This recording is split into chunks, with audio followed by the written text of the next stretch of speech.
이번 시간에는 간경화증에서 말기에서 흔히 나타날 수가 있는 증상인 복수, 아사이티스의 내과적 관리, 외과적 관리에 대해서 공부해 보도록 하겠습니다. 간경화증으로 인해서 복수가 있는 환자는 과량의 복수로 인해서 호흡곤란, 배꼽 파열, 감염 등이 발생할 수가 있습니다. 이러면서 치명적인 결과를 초래할 수도 있죠.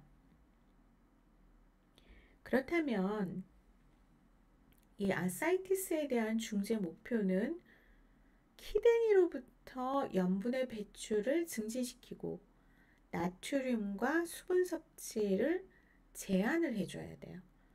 그러면서 수분과 전해질의 불균형을 교정하는 것입니다.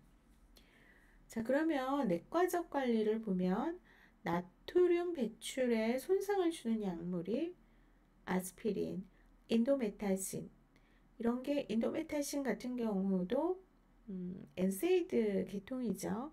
일시적으로 중단하고 혈장의 용량을 유지하기 위해서 알부민을 투여하면서 복부천자를 시행을 해야 됩니다. 그러나 복부천자 파라신테시스 하는 것을 반복하는 것은 좋지 않은 방법이에요. 1000에서 2000cc 빼내면 그 다음날에 또다시 차요. 신체로부터 단백질과 전해질을 계속 빼앗게 되고 신체의 항상성을 심하게 파괴시키는데, 이것을 뺄 수밖에 없는 것, 호흡곤란을 완화시키기 위해서 한 1000cc 정도의 복수액을 제거하는 것이 보편적입니다. 이뇨제는 수분 정체를 감소시키기 위해서 특히 스피로놀락톤, 알닥톤이죠. 알닥톤이 사용이 되고 제거된 복수액 1리터당 알부민 10g을 병행해서 정맥으로 주입하도록 처방할 수가 있습니다. 보험이 된다는 거죠. 식사는 어떻게 해야 될까요? 수분을 제한하면서 저염식이를 제공을 해야 됩니다. 간경화증의 합병증으로 복수 여부를 사정할 수 있는 방법, 복부를 타진을 하면 만약에 복수가 차면 소리가 탁하게 나죠. 복부의 둘레를 재면 굉장히 복부 둘레가 증가했겠죠. 환자를 옆으로 눕히고 복부를 다시 타진해 보면 복수는 복강 내에서 가장 낮은 부위로 흘러요. 환자가 옆으로 누우면 둔타금이 들리는 부위가 바뀝니다. 그리고 복수의 파동을 일으키기 위해서 복부를 가볍게 두드릴 수 있죠. 복수로 인해 생기는 불안 또는 어떤 우울감, 그 중에서도 이제 불안이 굉장히 높아집니다. 이런 것도 사정해야 하고, 간호사는 복수로 인해서 환자가 수면, 음식 섭취, 호흡하는 데 불편감이 없는지 사정을 하고요. 그 다음에 하이드로소렉스라고 해서 흉강에 물이 차는 증상이 있을 수가 있어요. 수흉증이나 최대 맥박점이라고 해서 이제 PMI죠. Point of Maximal Impact의 위치 변화 등을 사정을 해야 됩니다. 일단 복수가 차면은 호흡곤란이 가장 불편한 증상이에요. 그리고 배꼽이 복강 내 압력으로 인해서 툭 튀어나와요. 이러면 배꼽이 파열이 됩니다. 그러면서 감염이 일어날 수가 있고, 이러한 합병증이 발생하면은 호흡 상태와 혈압, 체온, 맥박, 소변 배설량을 측정을 해야 됩니다. 자, 그러면 복수가 있는 환자의 경우 다음과 같은 간호가 필요할 수가 있죠. 적절한 체액 유지, 효율적 호흡 상태 유지, 그 다음 피부 간호예요. 복수가 있는 환자는 체액이 부족하거나 혹은 체액이 과다하거나를 두 가지를 경험할 수가 있어요. 수분 제한을 시행하는 환자에게는 아주 스트릭트하게, 엄격하게 수분을 제한해야 됩니다. 수분을 정상으로 유지하기 위해서 식사와 함께 약물을 같이 투여할 수도 있어요.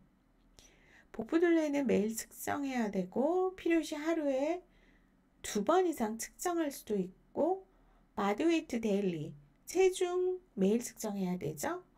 아이오 섭취량과 배설량 매일 측정해야 됩니다.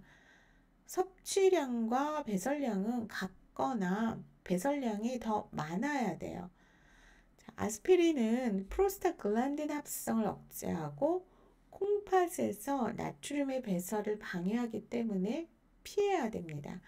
복부 천자를 시행한 환자를 주의 깊게 관찰하고 활력 증상 자주 측정하고 과도한 양의 복수가 유출되지 않도록 천자 시행 부위의 드레싱을 주의 깊게 관찰을 해야 돼요. 만약에 복수를 천자를 하고 나서 이제 1000cc 정도 뺐어요. 그 부위, 천자 시행 부위에서 이렇게 막 흘러나오는 경우가 있거든요. 그래서 그쪽에 시행 부위에 드레싱 한 걸, 그 부위를 주의 깊게 옵저베이션 해야 됩니다. 두 번째가 효율적 호흡 상태 유지예요. 복수로 복압이 증가해서 비효율적 호흡 양상을 보이는 환자에게 호흡을 촉진시키기 위해서 환자를 높은 팔러스 포지션 자세를 취해 주는 것이 좋죠. 그 다음에 무기폐나 폐렴 여부를 확인하기 위해서 호흡 상태를 관찰하고 환자의 적절한 호흡 기능 유지를 위해서 매 시간 기침과 또 심호흡을 하게 하고 기침이 효과적이지 못하다. 그러면은 유발 폐활량 측정법을 사용합니다. 세 번째 복수의 이제 간호 중재 피부 간호예요.